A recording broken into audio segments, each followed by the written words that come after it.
Good evening, everybody, and welcome back to SCA Coaches Corner. We're going to jump back tonight and go discuss Book of Five Rings by Miyamoto Musashi.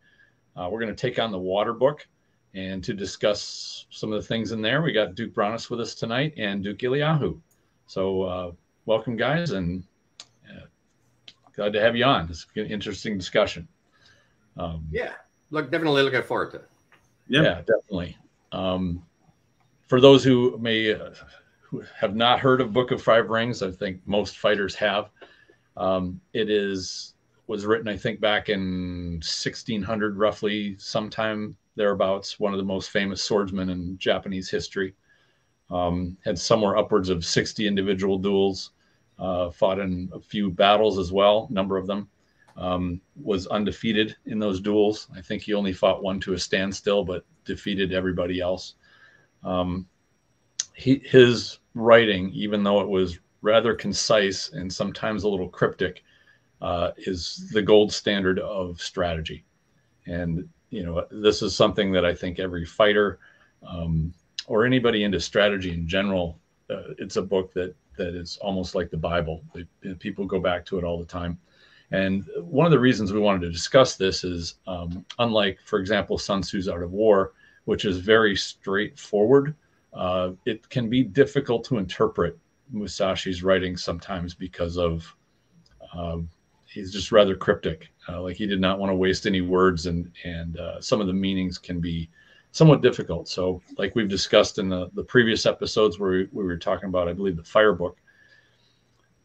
Book of Five Rings is one of those that when you go back to it, it will always seem like a different book. You'll pick up things that you overlooked, or they didn't register, they didn't make any sense. But when you go back to it again, it's almost like reading a brand new book. So we wanted to go through and discuss some of these issues, or some of the things in their concepts, and how they can actually apply to your own fighting and your development. So anything you'd like to comment to get started before we get going? Yeah, I come back to the Book of Five Rings every few years and reread it, and I always get something different out of it, because it's one of those works that, and there are a lot of books that I'll reread and get something different from, but that one, it depends who I am, and as I evolve, as I change, what I get from the book changes. And I've always given a copy of it to each of my squires whenever I take squires, and I recommend the Book of Five. The Book of Five Rings became very popular as a book in business, and there were a lot of books in the 90s, I think, that interpreted the Book of Five Rings with relation to business, and a lot of them were really terrible interpretations of it. But the essence of it is what you bring to it, and what you get out of it is what you bring to it, like in so many things, which is a lesson in itself. Mm-hmm. Brannos, any comments? It's interesting. We've been through a couple of these. I actually kind of re-listened to the book the other day, and both of you are 100% right. It's like every time you read it, you get something more. Thanks for switching there. You get something more out of the book, or you hear something. It's like, I know exactly what that is because I was just doing it last practice, and it's so sometimes it's just like what's newest on your mind, what kind of caught you and made you think of interpreting it the way you interpret it. And and there's no right. I think in a lot of cases there's no right and wrong the way you interpret this, and for all of us, we're going to have slightly different understanding of it. And for those that haven't really gone through the book, or it's just first time kind of getting online and talking about it or whatever, it took me really 30 years to get to that point where I was like, you know what, I'll read it, see what's going on. And it's super insightful. I think sometimes it's so general that we can read anything into it. It's kind of that magic Nostradamus type of scenario. It's not so much of proving them right or wrong. It's understanding the concepts. And I think that's some of the interesting parts. Yeah, absolutely. Well, let's kind of dig into it. This the water book really talks about kind of an overview of strategy, and I liked it for this for that reason. And one of the first things that they mention in here, and I highlighted this because I think it's a good beginning. It says the principles of strategy are written down here in terms of single combat, but you must think broadly so that you can attain an understanding for 10,000 aside battles.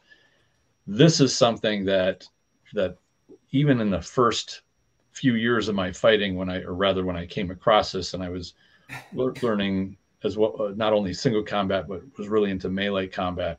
That scalability was, I think, an important frame for me to look at. Okay, how does this work? Because the two initially seem very different, single combat and melee.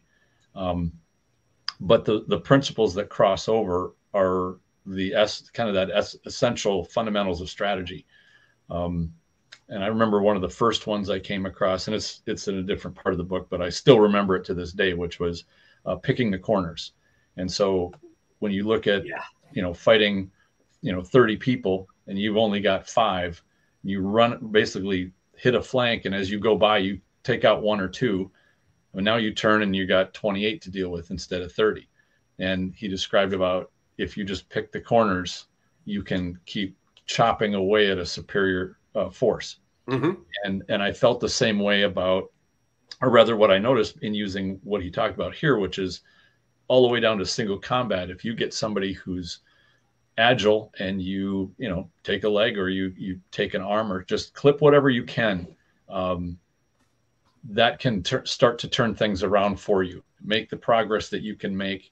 You don't feel like you got to end, the whole fight decisively in the first engagement, but make that progress. And that's where I feel that scalability thing was a good opening of the door to realize kind of what you're trying to do, whether it's on the single combat field or in melee.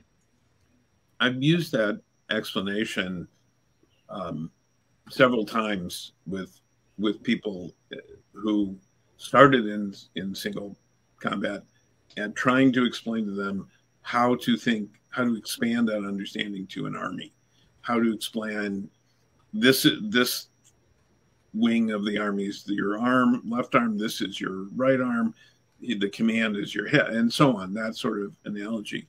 But I also had to do that once with somebody who started in melee and was trying to get better at individual combat, to say, okay, let's think about what you understand about an army, because they were knowledgeable about moving the pieces around and how the pieces have to work.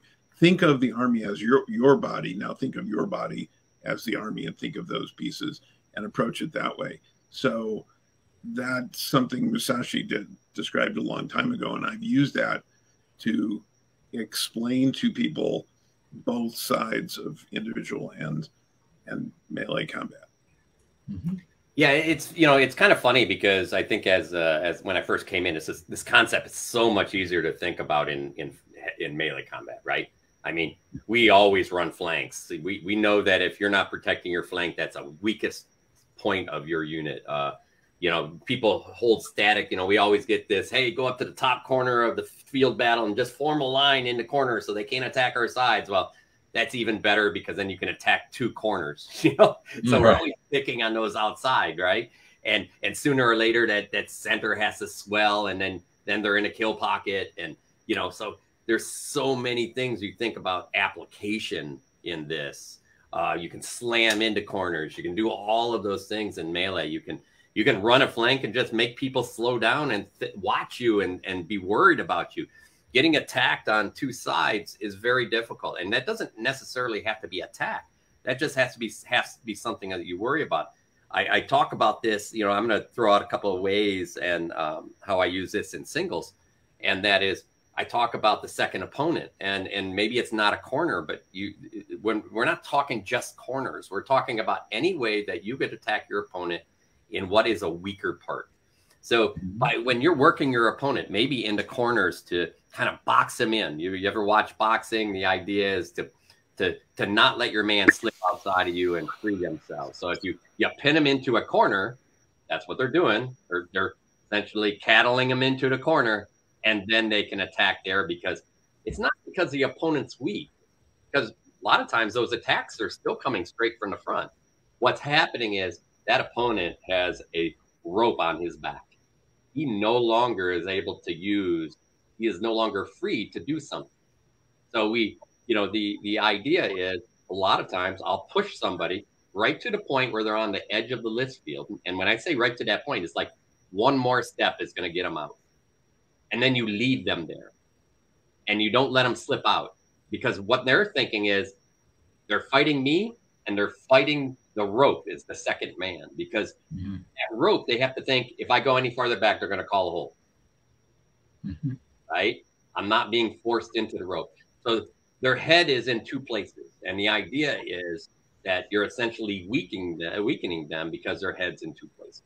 So, kind of picking at the corners does that same effect, right? We pick at the corners, push them into a point, and then the whole thing starts breaking down. In the last few years, I've really, adding a lot of footwork, I really started, realizing that I'm always attacking into a corner. And that means your opponent, every time you attack, if I attack my opponent straight on, this is what it looks like. I'm going into their best defense offense. Of course, they're coming into my best defense offense, right? But that's a gamble still, because they may be better than you. Right. The idea is, if I come around and I attack in this corner, they're going to turn. Okay. Not always, there's better ways, but lots of people just turn. Now I learned something. So now I shift back into this other corner, and now they have to turn again. And what happens is, you're learning how, your first thing is you're putting them in that place where they have to think about another point, and then some other point weakens. So if I attack into this corner, and they think about that corner, this outside, the backside corner gets weak. So now I can just give a step and come back, and I'm on their side. We see this in basketball. We see this in a lot of other things. So that's the idea of attacking into corners, is in the way I practice.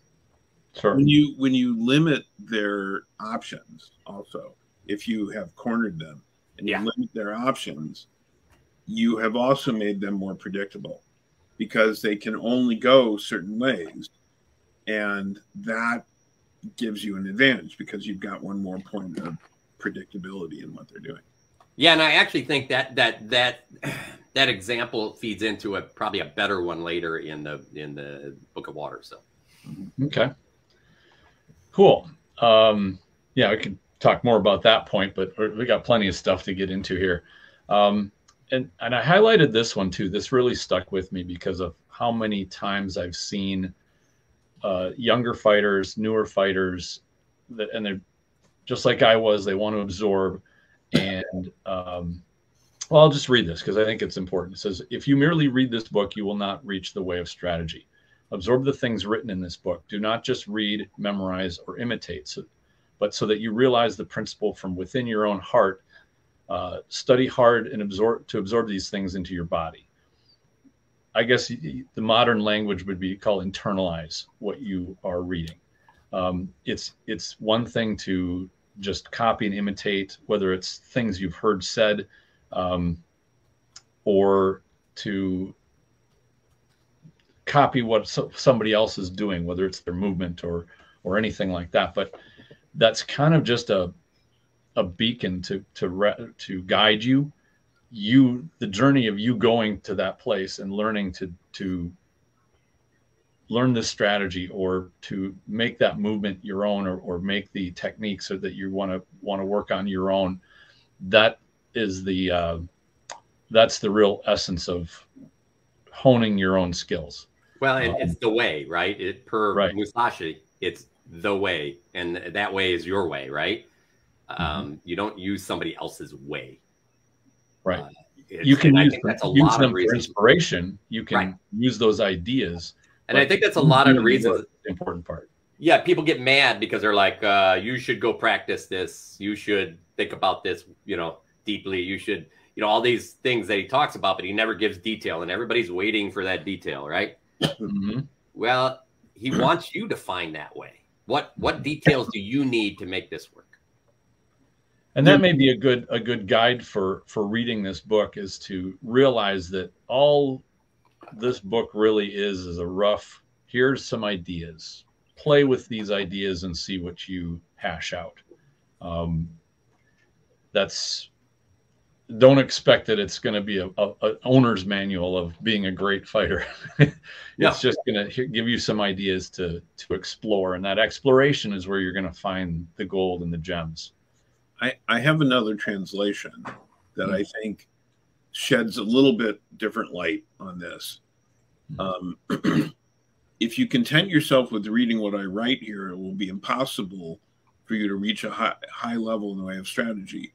Read this text thinking that it is written for you. Do not think you are just reading or learning written things. Instead of imitating what I write, make this text yours like a principle that you brought forth from your own thought. It is necessary to ponder well by putting yourself into the situation. And so I was just talking about this with some people about the difference between seeking quality and seeking quantity. And that if you try to create one perfect thing, you will be slower in what you're gaining perfection or approaching it than if you just start producing volume, because the volume is putting yourself in the situation and doing it, and you learn by doing. And that's, I think, in a lot of ways what Musashi is talking about. It's relevant to a lot of different aspects, creative aspects. And I think of Musashi as creative in what he's saying, that get out there and do it, practice, and you will learn. If you're paying attention to what you're doing, you'll learn from doing it. You can't simply read it and then try to do it perfectly. You have to get out there and do it to make it your own and to learn how it is your own. Mm-hmm. Yeah, I think it's interesting. I was just the same book I was talking to you guys about earlier, the Fight Like a Physicist. They go in and they talk about you can read it, you could even practice it, but when it comes down to doing it, I mean, how many true boxing matches does a boxer get? A great boxer gets a great one. Rarely gets 100 nowadays. 50 is a lot. So think about that. How many rounds is that? 50 rounds times, 10 times 50 fights in the ring, which is different than just sparring or practicing, is what, 500 rounds? Mm-hmm. Right? Now, how long's a round? 3 minutes. Yeah. So how many minutes is that? Right? It's not that long.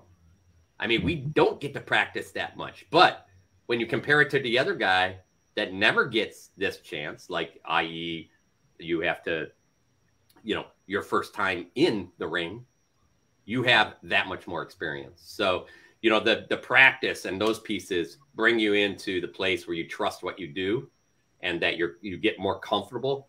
Doing it brings you into a place that you're actually doing the thing you have to be doing. In Musashi's case, you look at how many fights he had, to death in many of those, or at least to what could have been lots of harm. He probably had more than most other sword fighters through Japan. So. Oh yeah. Yep, absolutely. So now we go on to the spiritual bearing and strategy, and this was a part that really struck me, because I found this is maybe one of those things that I felt I had to deal with, which was as I learned to fight, of managing my own thoughts, my mind, calming the anxiety, all the emotion stuff, that the excitement part, all of that stuff needs to be managed. And this is where he starts to talk about it. I won't read the entire text, but he says, meet the situation without tenseness, yet not recklessly, your spirit settled and yet unbiased. And this is the one that really hit, which was, he said, even when your spirit is calm, do not let your body relax. And when your body is relaxed, do not let your spirit slacken. And I think this does a pretty good job of describing the balance of being relaxed without being limp or overly relaxed, and not being so excited that you have excess tension in your body and in your mind. And if there's tension in one, you're going to have tension in the other, body and mind. He says, do not let your spirit be influenced by your body, or your body be influenced by your spirit. And that's where he really, I think, nails it in one sentence. And that might be, whether you just got smacked and it stung and your body is not happy, and then your mind starts to reel of, oh my God, I got hit and that hurts, or even just you start chasing the retribution. Right, you chasing retribution, or you feel that intimidation of fighting a very skilled opponent, one that's far more skilled than you are, and that nervousness goes right from your mind right into your body. And talks about that balance. You got something on this, Eli?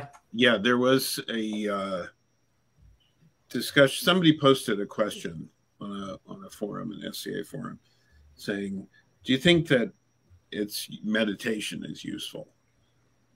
And I said, what I learned in the dojo I go to, what my Sifu says, is meditation is the foundation of all true martial arts. To still and thus control the mind is of the utmost importance. And he's pointed out that the founder of Zen meditation, Zen Buddhism, was also the founder of what became Kung Fu. That meditation and martial art were inextricably linked.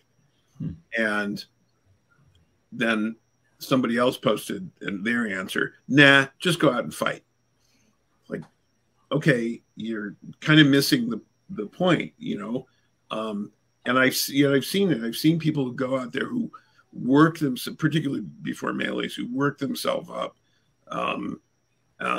pounding their chests and going out with showing that spirit to their enemy and burning out very quickly. And those people who do that are as easy to defeat as the people who are timid on the field, because neither one is approaching with a spiritual bearing of calmness within which they can act. And it is true, and Musashi says this, it's not just in fighting. It's harder to do that. It's harder to maintain that calm while still being active. If you can do that every day, if you can do that in your life and carry that over into fighting, and do it in fighting, carry it over into your life, that's one of the things that Musashi's talking about, and that's extremely valuable.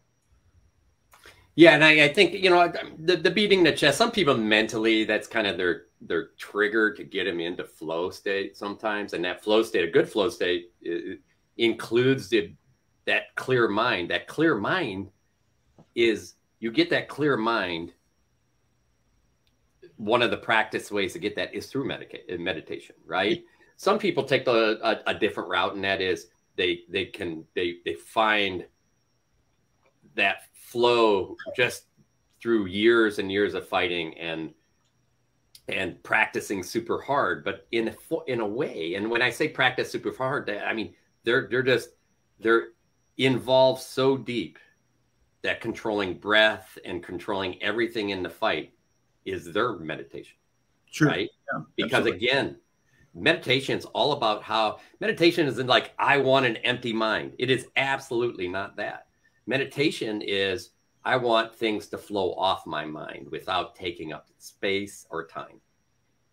So you always have thoughts coming in your mind. It's how easy you release them. And that's kind of like what Tristan went to, is somebody slams into you or hits you, and you like, oh, should I call that? Shouldn't I call that?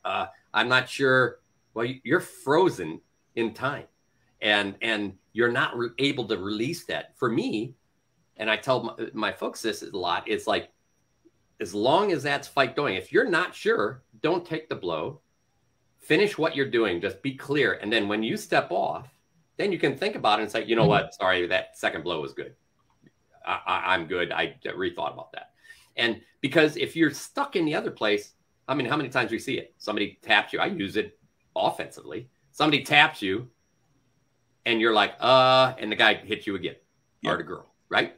Mm-hmm. Well, that's because you're causing that tenseness, which Tristan talked about there, to tense your body and your mind, and they're taking advantage of it. So that meditation that Eli's talking about can help, and there's a lot. I'm going to tell you, Peak Performance talks about meditation and the importance of meditation all the time. If you look at top athletes, and I say this over and over again, almost every book, they do not love, and they absolutely did not like meditation when they first started it. But they also realized how important it was to get to the level of sport that they were doing.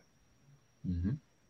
So yeah, and I was one of those that, in trying to do like the still meditation, I never got over that hump. But what I did realize, to me, fighting is a moving meditation. There are many things that are a moving meditation. Some people do it with woodwork. They just get in their zone and they're doing their craft, playing music. For those that are, musicians, I think that's what I came to love about fighting, was that path of honing the use of the mind and controlling your emotions, thoughts, expressions, your mind, body, and spirit. Like, you had to control all of that, and to not be what Musashi talks about. He says, an elevated spirit is weak, and a low spirit is weak. And here's where he really nails one. Do not let the enemy see your spirit. That is really huge. Obviously, when somebody's their spirit's elevated, they're really jazzed up, they're really pumped. You can spot that from across the field. Low spirit is kind of the same way. We've seen people like shuffle out onto the field, and they kind of look like, I don't know, they have a really bad job that they do and they're dreading it. Or you can see where they're just, their mind is scrambled, they're confused. If you practice reading people even just a little bit, you see a lot of people fight how they feel. And you can do exactly what Musashi's talking about, is watch your opponent's spirit. Get a feel for, are they nervous? Are they tense? Are they lackadaisical? You can see it in their movement. And I think that the middle ground that he's talking about, be neither insufficiently spirited or over spirited, which is, if you're kind of walking, moving normally, you're not conveying anything. There's nothing for your opponent to read about, are you overexcited? Are you nervous? Are you tense? Are you confused, or, in a state of shock, things like that. So that don't show your spirit, I think, is a good way to think about managing what you're showing your opponent. And that can be at the edge of the field. That can be before the fight. That can be as you walk out on the field. Can be all of those things. We've talked before about mind of no mind, Mushin, notion. Yeah. That you become the thing that you're doing, in that active, it's kind of active meditation. We've also talked about tells, and tells in a way are a physical manifestation of somebody's spirit. And in a way, you can see by the way somebody's holding themselves, but you can also see, I can tell this person if is going to be twitchy in their response, because they're too energized, their spirit is not controlled. And so you do anything and they will overreact, and then they become vulnerable. Or you'll do something, they won't react at all, and they become vulnerable. So yeah, there are a lot of ways that you can apply this, what Musashi would call strategy, to what somebody else is showing, or in their spirit. You can apply your strategy to that. And I'm sure any poker player would identify this as just reading the other players. you know, Yeah. reading their bluffs, reading their tells, and making money.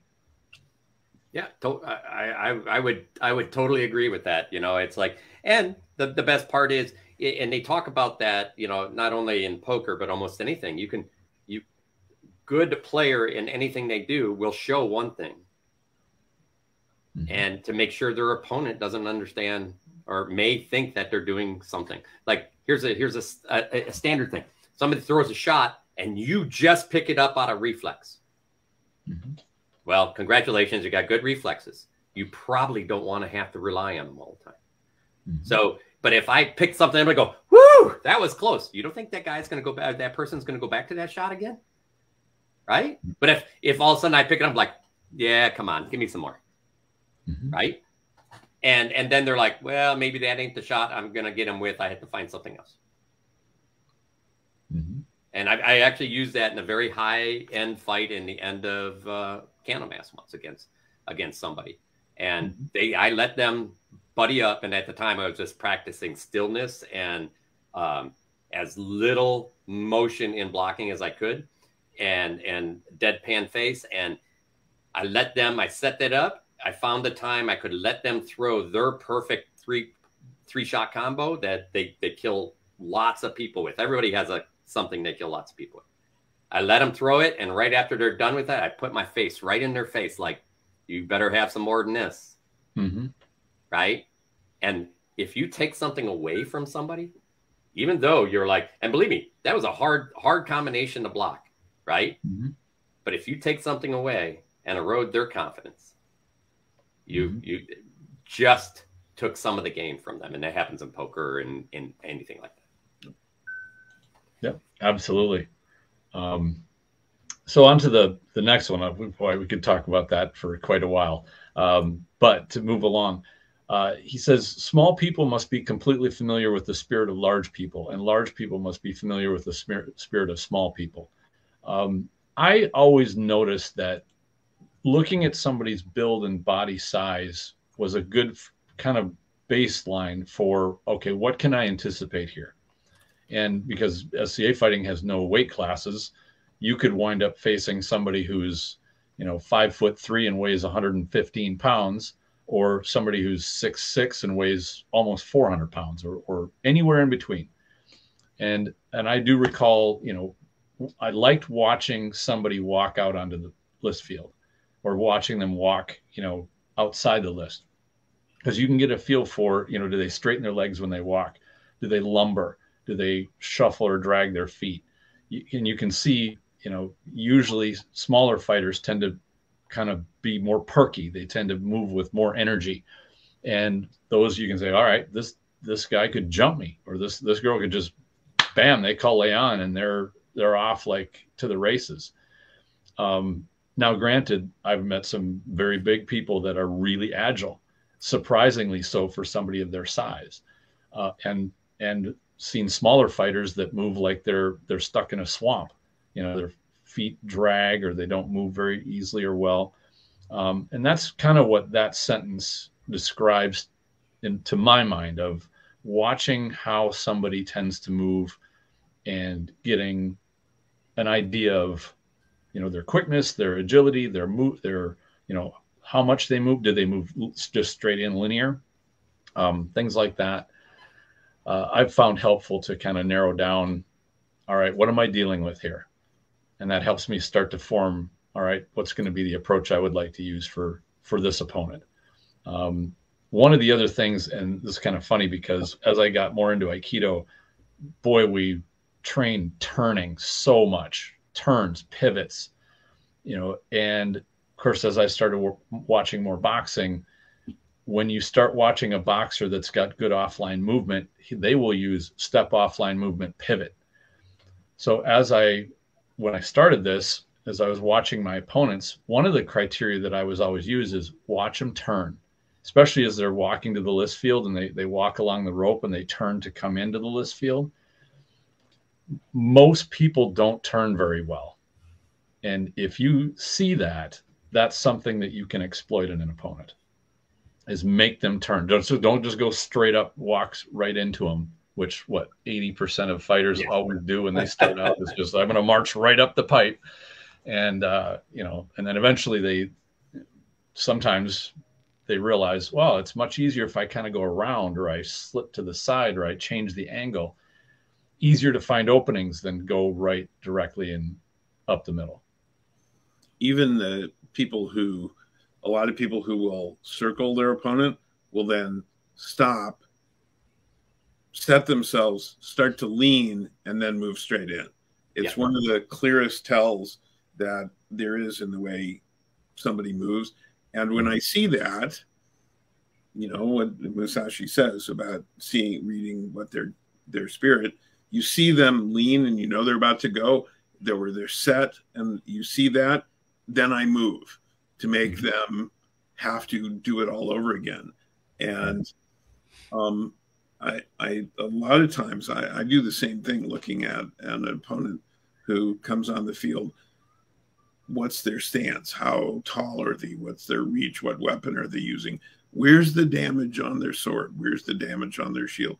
Taking in all that information. We've talked about the OODA loop before, but taking in all that information and saying, I was working with someone once.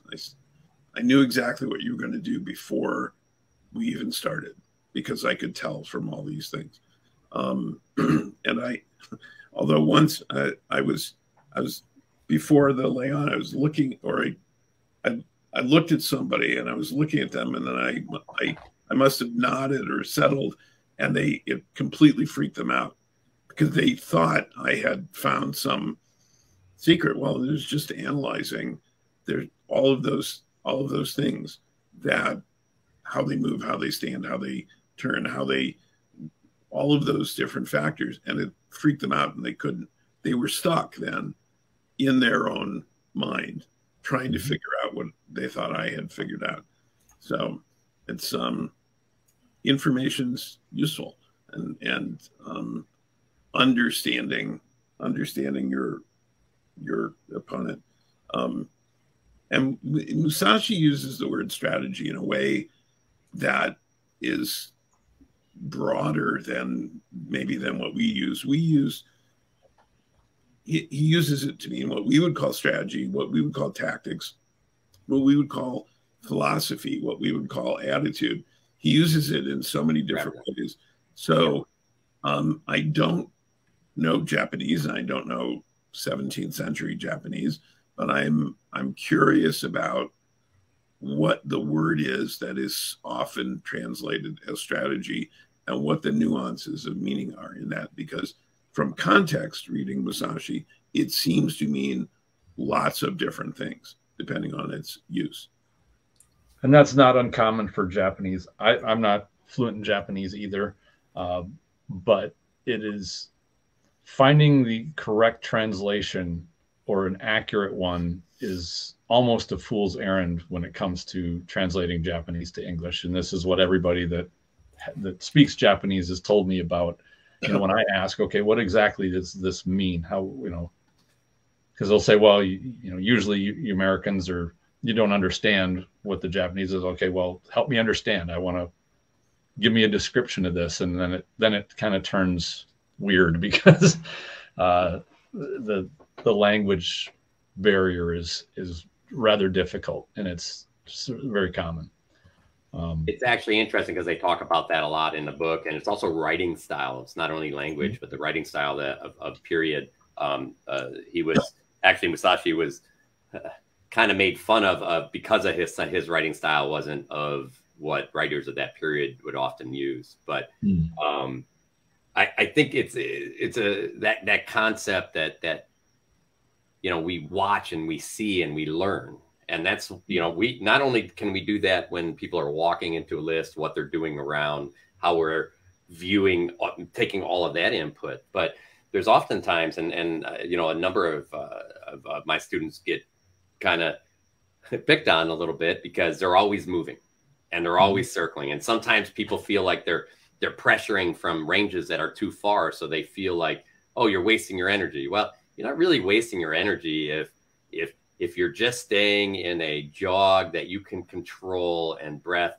The key is is that space worth understanding what your opponent's going to do? So as I go one way, even at range, do they turn or do they slide? Right? If I do, even if I stay around, are they using energy coming up or coming down? What parts, when I do, where's my range? Moving 1 inch, do something to them, or do I have to move 5 inches before they do something?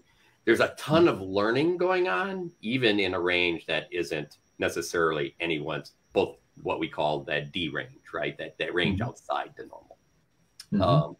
And they get the feedback is like, well, you're spending a lot of energy out in that range. You're just wasting your energy out there. You have to get closer. And it's like, you're not threatening me. And I'm thinking, well, I'm dancing around out here, even though you don't even realize that you're showing me stuff. You're not threatening me either. So what does it matter if I'm not threatening you? This is a two-way game. So, okay, come get me if you want. I don't care. Right. So, so it always cracks me up because they're like, well, all these people are saying this. It's like, that's great. Let them say it. Tell them that you're not threatening them too. And then I point to things out that I learned. I'm like, okay, when you're fighting, were they just turning? Where did they drop their guards into? When you got 2 inches closer, what did they do? When did tension come into their body?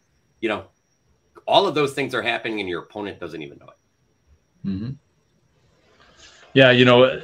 I agree with you. And when I would fight somebody, newer, usually you'd see them approach from 20 feet away and they start circling and you immediately know, like, okay, where are you going to go? You've got if you're 20 feet away from me and you start circling, you got a long walk. And I don't need to do much more than pivot or start to sidestep. Now, but you're absolutely right. What I found as I started playing with that was, as I start an approach on somebody and you kind of start to feel like what would be going on in their head as you walk straight towards them. And then you start to slip to the side as you're approaching, you can suddenly see them think, where's he going? Why is he taking that step? Whereas if you walk straight forward, it's all they really need to gauge is how quickly you're approaching. But you start to give them something to think. Why is he going that way? Why that way versus the other way? And then maybe you come back onto the lines. Like, why did he take that step?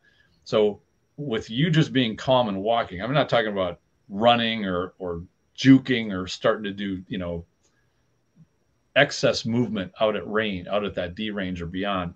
Yes, that's wasting energy. But giving your opponent something to be concerned about, not even maybe only mildly concerned, which is, why are they going to this angle? Are they cutting off this part of the field, this part of the list? Or, are they trying to corner me? Because you always have to think about those things. Even that can start you taking the mental initiative within that fight and making somebody respond to your movement. Now, what I found is that if you play out like that at D range for an extended period, say more than 10, 15, 20 seconds, either they will respond and then start to get bored. Like, okay, this fight isn't really going anywhere. And then they get into the calm. What Musashi warned us about is, don't let yourself get too relaxed or calm. It's almost a way of lulling them into, okay, well, if you're going to waste your energy, I'm just going to sit here. I'm safe. I'll sit here. And then you start to move in and see, do they respond to that pressure, or you hide the pressure? And this is a big one. And it's a phrase that I really love. And that is, if you hide motion in motion, because if you're going to hit him, you're going to be in motion. If you stop and then you need to start, that's like, you better put up a billboard. A huge effort. It's a huge effort. People can see it from across the field. But if you're always in motion, it's much harder to pick up a change in motion or a change in direction or a slight shift. Everything then kind of becomes a feint. Everything becomes a pressure. Either they respond or they don't. And it gives you the opportunity to watch them and read what they're doing. Are they responding? Are they over responding? Are they not responding at all or under responding? Just from those subtle movements as you do your approach. It's also easier to create new motion in motion, right? So in other words, if I'm standing there, and this is the reason why people set up, they set and then throw, because they're trying to create motion. But if you're already, everybody should try this. Just walk around and then throw. And you can see, even if I want to throw over here, I might be walking around, bang, right? And you'll find that if you're in motion, it's easier to create motion. Yes.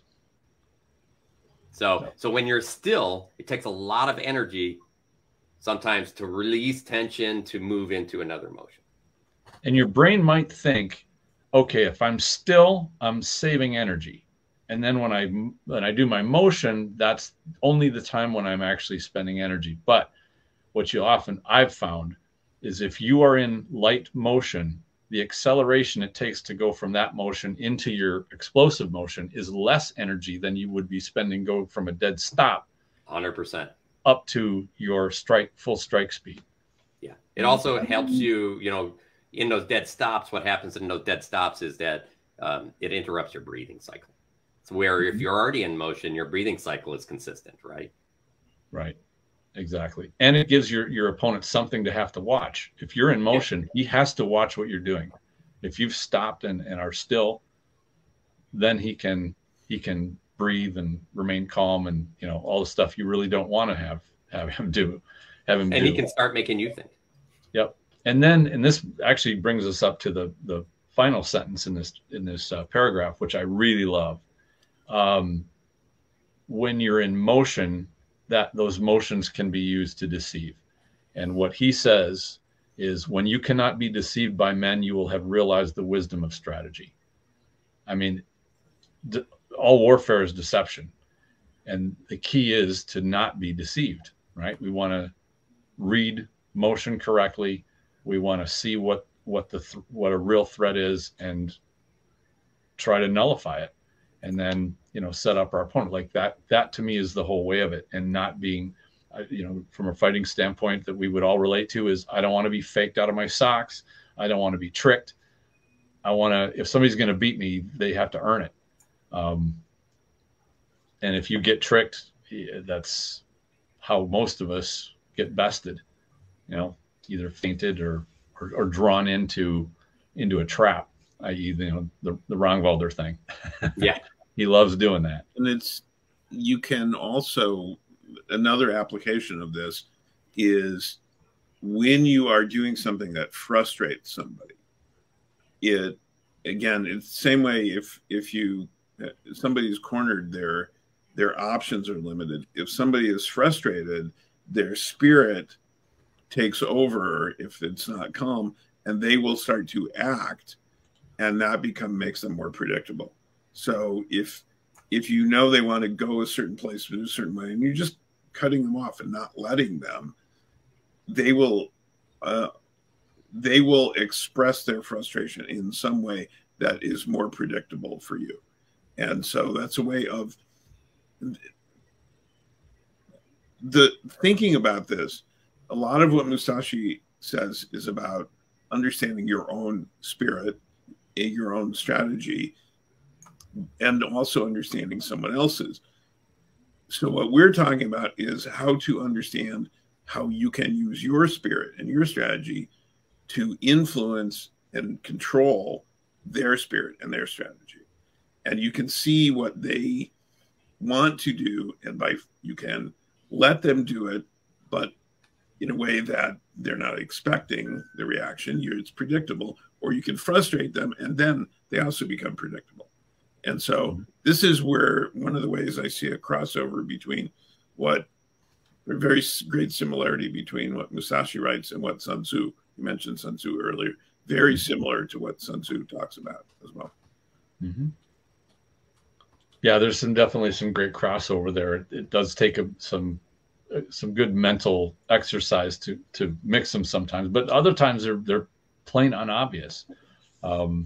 Where you want to get your opponent frustrated so he makes mistakes, acts irrationally. That's a major Sun Tzu thing that he endorsed. But I mean, I've used that on the SCA field is get somebody where, of course I'm tall. So if you start attacking at range and somebody finally realizes, if I'm going to win, I got to get in there, and they come leaping in at you, because they just get frustrated and desperate, and that's when they make the biggest mistake, is not approaching you smart or luring you into their range, and they try to go, leap the chasm, the Evel Knievel way, and usually winds up in being a bad move. Yeah, I think a lot of that comes out of patience too, though, right? I mean, the key there is this goes into that idea of the long game a little bit, and just to go in and not understand what your opponent, just like we just talked all about all these principles, not understand what your opponent is presenting, not being in a place where you can essentially show them a different face of what you're doing, not threatening and getting to understand where they are. All of those pieces lead down. It take time. The key is to have all the pieces in front of you instead of just grabbing your queen and jumping on the board. Yeah. So that brings us to a topic here. He talks about the stance and strategy, and I think Brannos, I'd like you to take this one on, because he goes into some real granular detail, not only with. I like this one, by the way. Yeah. I figured you would. This would be Brannos all day long right here. Adopt a stance with the head erect, neither hanging down nor looking up nor twisted. Your forehead and the space between your eyes should not be wrinkled, i.e. furrowing your brow. Do not roll your eyes nor allow them to blink, but slightly narrow them. With your features composed, keep the line of your nose straight with a feeling of slightly flaring your nostrils. I mean, that you talk about granular detail. Yeah, and let's talk about each piece of that, right? Let's talk about the first piece. Stand up, where I believe the first one was stand up where your chin is neither high or low, and right, head erect. Yep. Right. Stand up erect. So don't be leaning. Don't be looking at the ground. Don't be looking at. And I apologize for all those who already teach this. And he talks about this much more later. Don't be looking at one thing. Your view is large. Use all of it, because that's where you have the most stuff coming in. He talks about other styles teaching, looking at a thing. The sword does this, so you should look at the sword. The shoulder does this, so you should look at the shoulder. And he calls them all false. And it's interesting. So I think, I think that's where that you have one steady place. And then right after it talks about stand up straight, where your body isn't leaning, your shoulders aren't down, your shoulders aren't back pointing up wherever, you're in that good, flat space where you can apply shifts in tension, shifts in body, and can attack always the same way and defend. So what's the next piece he talks about? Well, I think that just a point that the stance, when he talks about stance, that sets up the next section where he talks about the gaze, because you're looking down. You have to have the right stance to be able to have a broad vision, which is the next thing he talks about. Well, and I think a lot of people think stance is feet, and stance is the overall body. And the other translation, I refers to this as calls this posture in strategy, and indicates this is a posture he's describing is the posture used or stance used in standing meditation. And we were just talking about standing or moving meditation. What he's describing is, and it's not just feet, because it's posture. I like the translation of posture because it's more than just your feet, which people think of as stance. What stance means, it's the posture of standing meditation.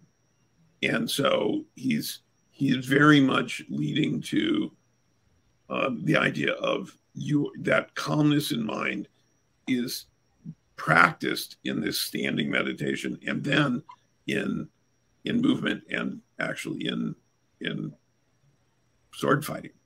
So yeah, and I think you have the key is we have to be careful on posture, because posture changes per culture, right? European posture is chest out, which essentially pulls your center up some and constricts your lungs because you have tension in your body.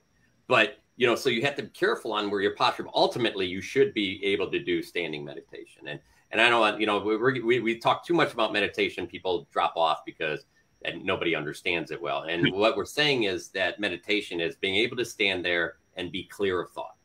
Yeah.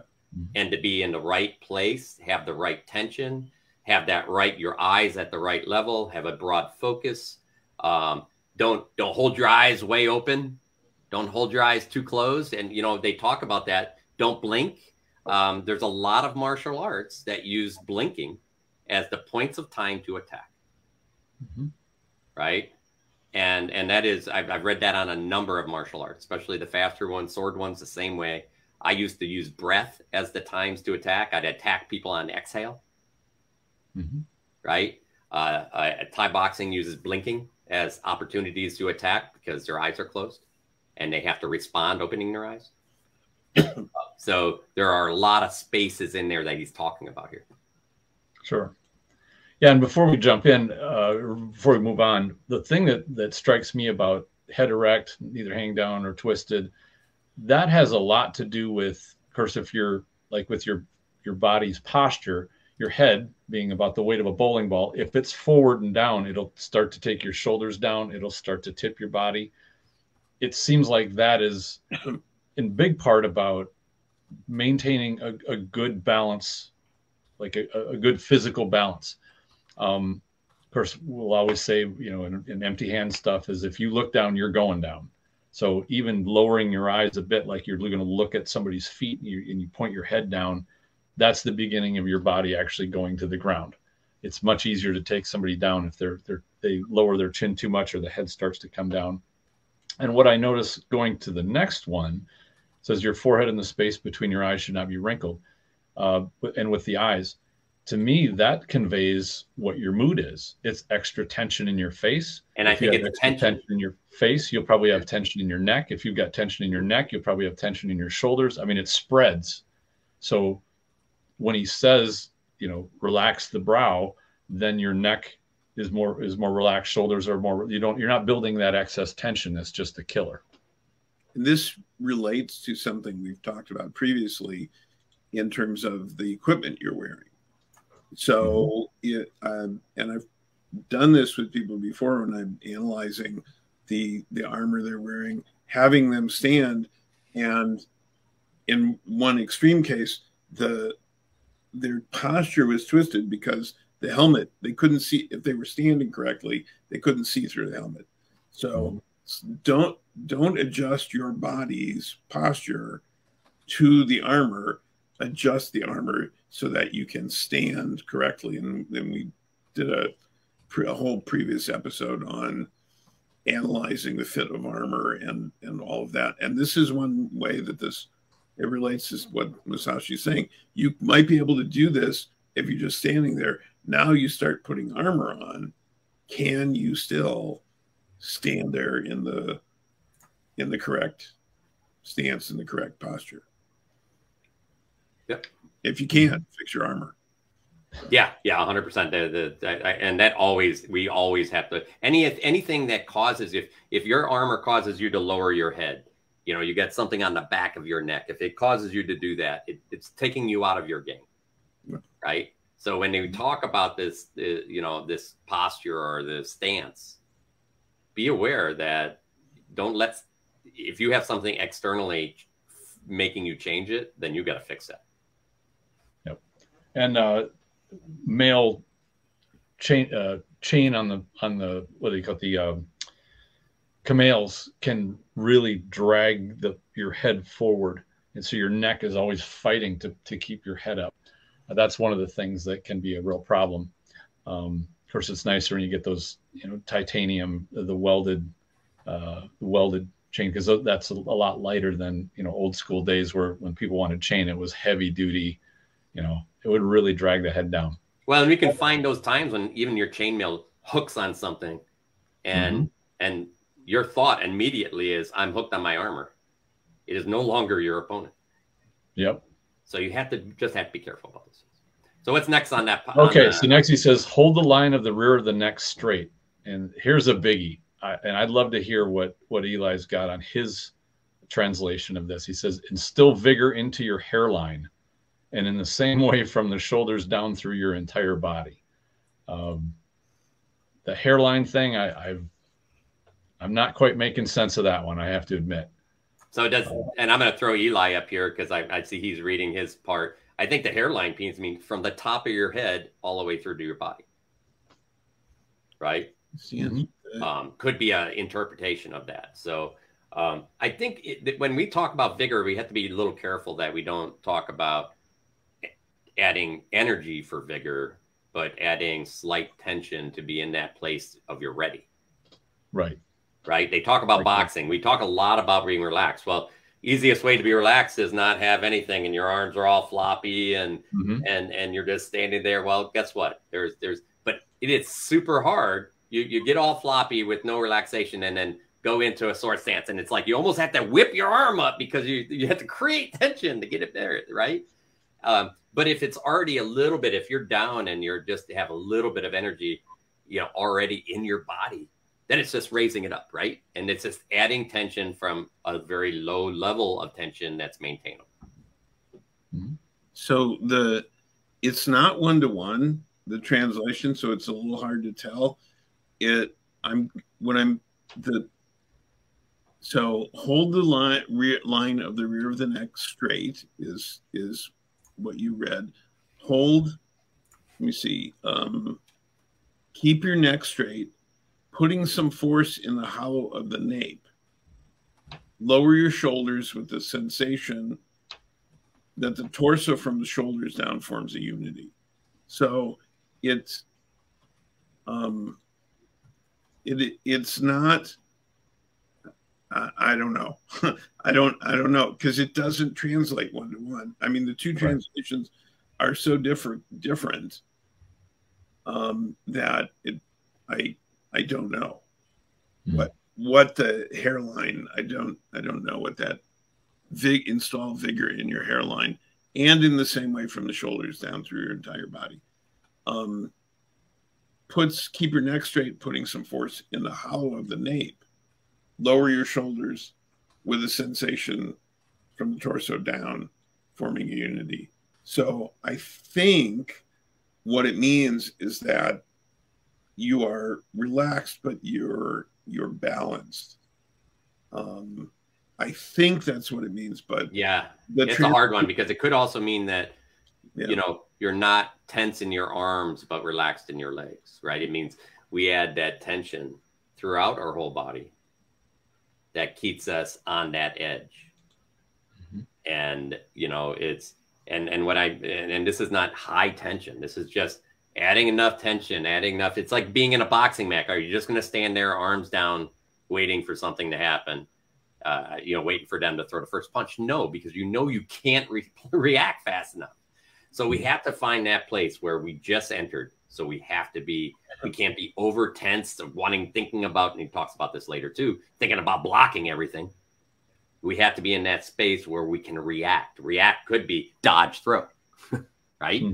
But your feet, your arms, all the way up to the top of your head have to be filled into this space, because there's head movement in that space as well, like a boxer, right? So all those things have to be attached, because if you detach any one of those, it breaks that flow, I think, up. It breaks how you're creating that flow into the next thing. There's a warm-up exercise we do before every class in Aikido, and that is you imagine having your hands are wet and you're trying to shake them off, and you use your shoulders and body and everything to shake your hands. And then what you do is you take that amount of energy that you're doing and you cut that in half. So you're moving only half that amount. And then you take that and you cut that in half. So your movements get progressively smaller and smaller. And then as you keep having it, you notice that your body's really not moving anymore, but it feels internally like you're moving, like you're still shaking your hands out, but the movements have become so small, but you haven't just gone completely relaxed. To me, that's that slight bit of ready tension without feeling like your whole body is a bow that has had the string pulled back, waiting for it to just let go, like that high level of tension. Does that make sense? It's a good tactile way to feel like what it's like to be in internal motion, but not have any external motion to see.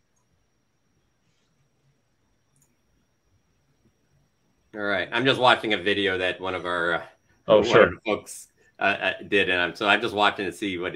Now, when he also, I want to jump into when he says lower both shoulders and put strength into your legs from the knees to the tip of your toes. To me, the shoulders coming up is one of the first things that when you've got too much tension in your body, that is a natural reaction for your shoulders to come up and in. Your breathing gets shallower. That's where the tension tends to ride is in the shoulders. And maybe this is a reminder of lower them down, let your lungs do what they're supposed to do. You know, don't keep your shoulders from storing up that tension. That's what kind of sticks out to my mind. Hopefully there's nothing on this screen. I want to show something just because it was and it's a very interesting but subtle thing that that was shared, and let's see if it works. There we go. Push the technology. There we go. Oh, you like it. One day we'll learn how to use this. I know. This is crazy. All right. It's interesting because at first I was like, okay, what is he getting at here? But I want you to just look. This is a cheetah running. Look how loose his paws are as he's, I mean, he is full bore here, attacking something. You can see how he's loose at times and tight in other times.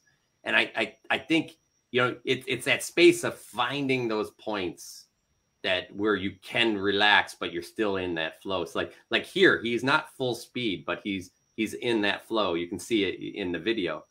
You know, there's spots where he's finding that glide where you're hardly using any energy. And then there's cuts where he's exploding, right?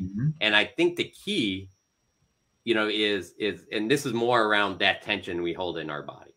And I think this is an example of, you know, an animal perfectly finding those spaces that he can glide while running very fast and then explode at points and use a lot of energy to create even more fast bursting actions. So nice. I like it. Yeah, you know, it was super interesting to see how relaxed his paws were at points, right? It's like he could try to keep his paws tense for the next step.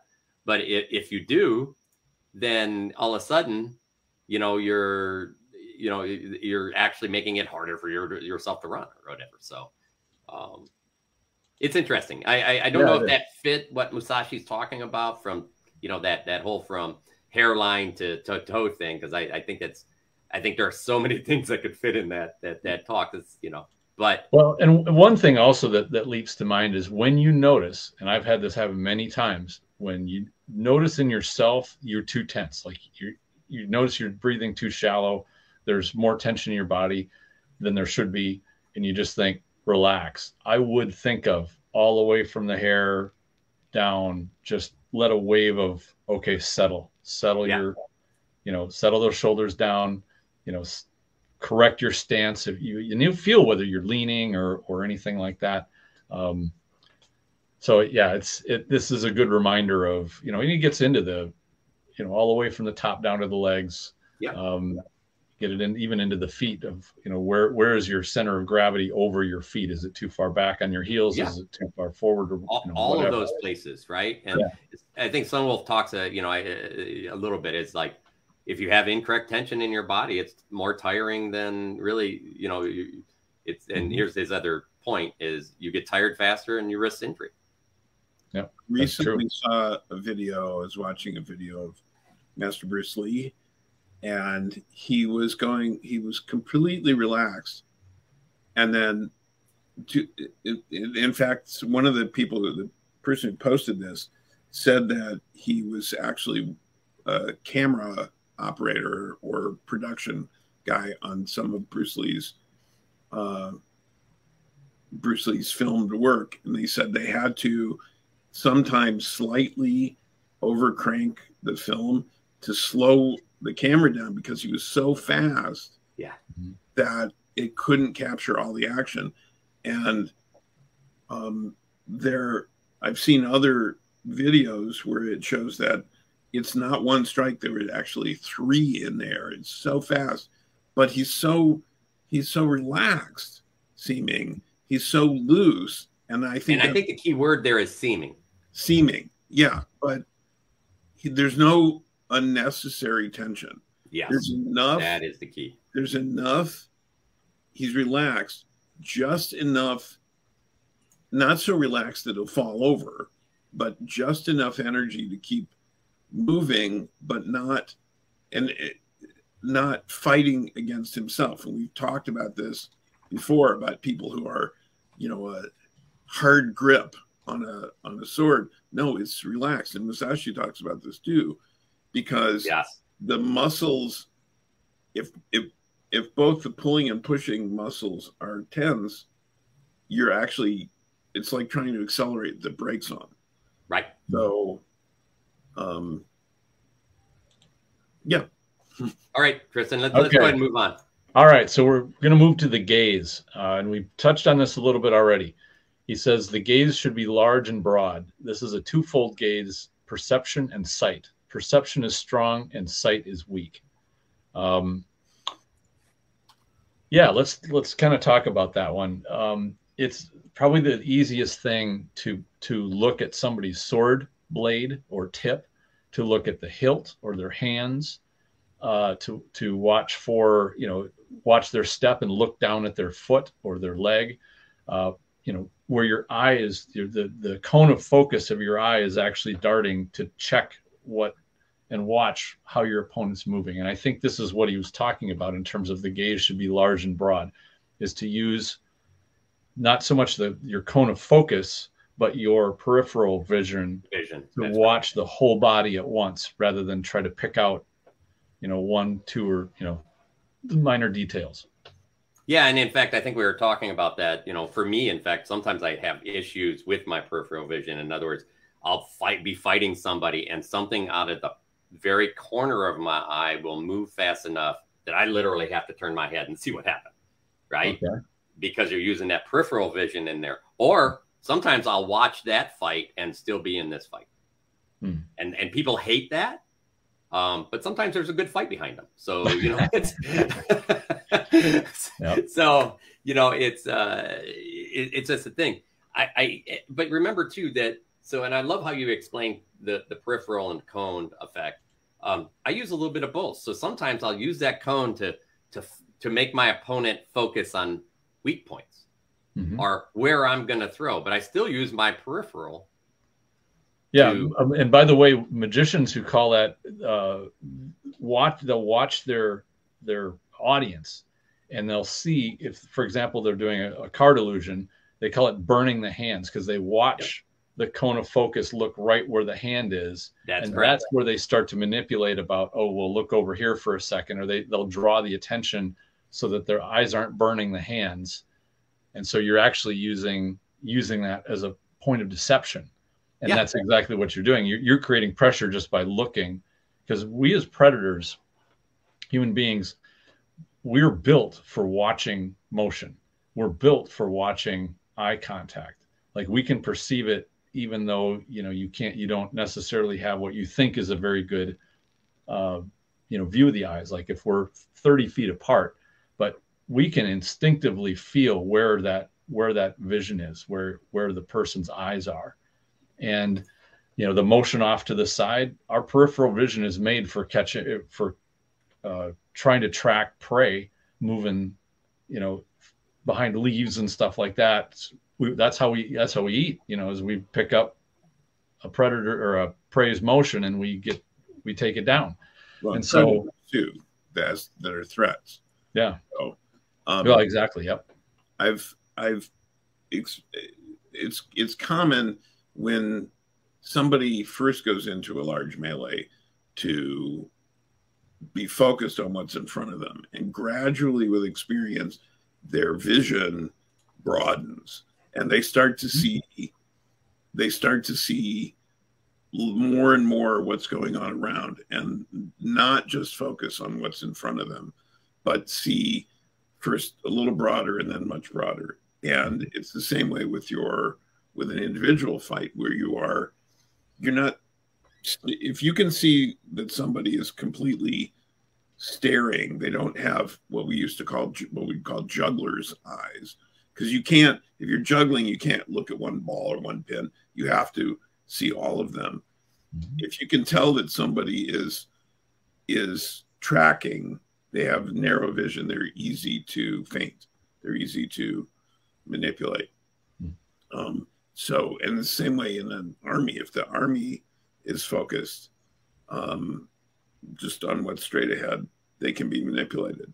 And I was once playing a chess game against the king with a live chess game, right? But I knew him, he was a friend, and I knew his fighting style, that he would lock onto a target in a melee, he'd lock onto a target and just pursue it. So I used my queen, I moved it all around the board, destroying pieces while he kept pursuing it until eventually. It's funny how people play chess exactly like they fight, isn't it? Exactly. Yeah. Until I've run it out so many times. Yeah, it was. It's like, oh, I know. I played him. I fought him on the field. I know exactly. I've seen him on the field. I know exactly what he's going to do. So, and that's one thing about chess is why it's so useful, because you have to learn to see more than that. It's a good training. I want to talk about this for 1 second because it's interesting. When I talk, this is a fundamental of almost every martial art, and I talk about this a lot when I train too. And that is, especially in motion, is that gaze has to stay at an even height. You know, the idea is when you walk, you bounce up and down. So if you're in your fight, and it's not that you always have to stay there, you have to stay there. You have to understand where your gaze is, really. So, you know, if I'm walking if you're bouncing up and down when you're fighting, so is your target, right? So you got to watch that a little bit, because it's difficult to strike a target that's moving, and you're fundamentally moving your target by your head not being on that line. And, you know, I think that's part of that gaze. You know, it's when you're bouncing up and down, you lose those spots where you're digging into something, where you can look at it. You lose some of your peripheral. You have peripheral, but it's moving again, and it's hard. When you hold one line, nothing's moving, and when something does move, it's easier to see. Good point. And the other translation I have here is, you know, the one that you said differentiates between perception and sight. The other one I have differentiates between looking and seeing. Looking as the profound looking that illuminates the essence of thing, and the seeing is looking that makes it possible to perceive the surface of things. So you're looking at both the surface, but also the essence, what's inside, and that takes us back to the idea of the spirit of something. Sure. I really like having a couple different translations, and yeah, it does help kind of narrow it down. I mean, as much as reading Musashi is always a challenge, challenging, an exploration of who you are when you're reading it. Having multiple translations just makes it even that more interesting, I think. Sure. All right. So he goes on and talks about in strategy. It's important to see distant things as if they were close, and to take a distanced view of close things. One that that he goes on to is, it's important in strategy to know the enemy's sword and not be distracted by insignificant movements of his sword. And here we go. Here's one for you, Bess. You must study this. The gaze is the same for single combat as for large scale strategy. And I think this is probably one of those beginners, like we mentioned a few minutes ago, the beginner's traps of watching the sword blade or watching the hand to try to indicate, you know, the path of where the sword's going to come. You know, it's understandable as somebody's starting to get used to, you know, that sword's going to hit me. Where's it coming from? And I've got to watch it. But as they get more experienced, obviously we know you don't want to be staring at the sword blade, you know, any more than you want to be staring at the hands of a boxer. The hand's quicker than the eye, and you're gonna miss something if you're using that cone of focus on the hands or the sword. Okay. Yeah, I think we kind of covered that in the last conversation. Yeah, yeah. All right. Here we go. And this, I think, is the peripheral vision. It says, it is necessary in strategy to be able to look to both sides without moving the eyeballs. You cannot master this ability quickly. Boy, that's an understatement. He says, learn what is written here. Use this gaze in everyday life and do not vary when it happens. One of the questions I get asked by my students all the time is, how can I practice Aikido more? And I said, almost everything you can practice in your day-to-day life, whether it's how you move, how you shift, how you pivot and turn, using your eyes this way. You can practice this when you're going to the grocery store. You're not stuck with having to do this only on a melee field or only in a fighting practice. And how you use your eyes, you can do that all the time and nobody will even notice what you're doing. So it's good to start to get to feel like you have control and mastery over your body. And that includes your eyes, where you're looking, even your posture. You'll notice once you start working on it, oh, hell, I'm slouching. Oh, here I'm leaning up against the wall. I'm not in, what Musashi said, this is your posture should be all the time. So don't make have your fighting posture, just have your posture. If your head's erect, shoulders are back and down, you've got the good alignment, legs energized, all the stuff that he talks about, you can just walk around like that all the time because you're not like that bow that's pulled with the string taut. You are attentive and relaxed, but ready to move all the time. So, it's interesting. I'm just writing Ron back something because he does teach this. I kind of feel like I call him out a little bit on this one. And I'm going to finish my post to him anyways. But he talks about it. Some people, he has them focus like on that basket or shoulder, right? So he's like, not over focusing is vital, but keeping your eyes aimed at the hand. And SCA comment is what I do to teach in this. Am I different? Am I, and the key is, I think some people have in the beginning and sometimes even late into games, things they struggle with, and peripheral vision are that not over focusing or, where to look at the beginning. They don't know where to look. So giving them a place to look. Mm-hmm. And then getting them through that place to a point where that may be where your gaze is going, but you're picking up everything around it. And so you start there and then you burn into peripheral vision, right? Mm-hmm. But if you're struggling with where to look and those things, and sometimes at the beginning, for him, he's like, where that hand goes, the sword goes. Of course, if that hand fakes, you have that same issue. But for some people, it gives them that first focus. This is where I'm going to go. I'm not, because every time you change and trying to figure out something, what should I look at? What should I look at? You're not getting anywhere. But if you're like, you just look here, and then soon you realize that your focus is broadening and essentially you're not in that place where you're over focusing on the hand in this case, or any point where somebody else. So I know people tell them look in the shoulder, look them dead in the eye, which is a terrible thing. What boxers tell them, it's funny because they talk about this in boxing all the time. Never look them in the eyes, right? Because look down, look up, you pull people around. But then others are like, you can look them dead in the eyes as long as you're looking through them, right? And I do this all the time. I'll look at somebody's face. I am not looking at their face. I am looking through their head. Right. Right. And what I mean by that is it's peripherally. I don't care about their face. I care about everything around it. Right. And that's the building the comfort of using the rods and using your peripheral vision to watch rather than that cone of focus. And that just takes practice. Like he says, that doesn't happen quickly. And maybe learn to juggle. That's a great practice for learning to watch a number of different moving objects with your peripheral vision. You have to. All kinds of ways that you can practice doing it.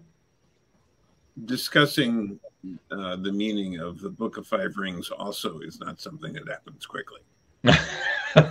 Very true. That's very true. All right, we're at 9:26. So give us one more, and then we'll wrap her up. Okay, so the last one, and this one could be a bit of a big topic, not too terribly big, but holding the long sword.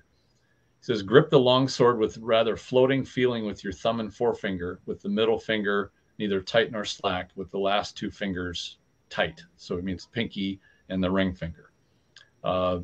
It's bad to have play in your hands. And this is where I think if you look at what the grips, the hilts were like on Japanese swords, they were straight. Now, if you go to European swords and swords, especially single-handed swords, but even two-handed swords in Europe and many parts of the rest of the world, they were near the pommel, they were narrower. And then as the grip reached where the keins were, it was wider. And I've seen some on this where you would need to take, and you would want to take, exactly what Musashi describes, a tight grip with the pinky, and then there's usually the pommel would be underneath, like that. And then the wide part is where you could basically squeeze if you needed to get more tip speed out of the sword. Now, a lot of SCA fighters, and I count myself in this, we would take a grip, we'd make the grip of the sword opposite. So up here where the narrow part was, or where the index finger was, would be the narrow part of the hilt, and it widens out. This is often called a hammer grip. And it's made for getting more power through the whatever it is you're swinging. Well, if you think about the difference between a sword cutting and a mass weapon, a stick needing to deliver high PSI power, because a cut is different than what would you call it? Maybe a smash, because really swords are kind of like maces. A concussive blow. Right, more of a percussive blow than like a cutting swing. That's where these grips change. And of course, with a Japanese sword, you have the thing as a 3-foot razor blade. It does not need to deliver power. It needs to deliver a very accurate, highly maneuverable, and fast, but fairly light strike. And that's, where they talk about the pinky and ring finger having the tension, and then and the guides are your top two fingers. The guides are the top two fingers, exactly. And it's actually interesting because he talks later about the martial arts that teach power and force, and the ones that teach speed and touches, and he calls both of those wrong again, right? Mm-hmm. Because again, those two, they're focusing on one thing, and there's a place in the middle. And sometimes you may want, you don't need to add power into something to essentially, in his case, cut it, right? Or cut through it. Mm-hmm. Right. And depending on what they have on, you may have to adjust that. Right. Yeah. And we find this in the SCA a lot. It's like, and I'll throw some people out. It's just the way it is. We all know. I come from a kingdom, let's say our calibration, every place has a little bit of a different calibration, and kingdom tries to set those things in place. And so sometimes I go out west or somewhere, or Atlantean King calibration's higher than ours as well. Doesn't mean it's wrong. I'm not saying any of that. And in fact, it's just theirs. So I have to change what I do to meet that calibration. And that means I may have to change how I grip my weapon or how I throw a blow. Mm-hmm. Right. But I think that the key, or if I'm in Meridies, who throws lighter than our calibration, then I can add that, essentially those fingers can come, less power can come from your bottom fingers than before.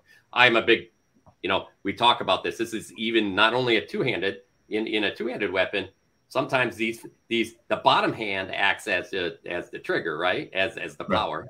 And that top hand can act as the guide. Yep. In a sword, the bottom fingers act as that power. Top fingers can act as a guide.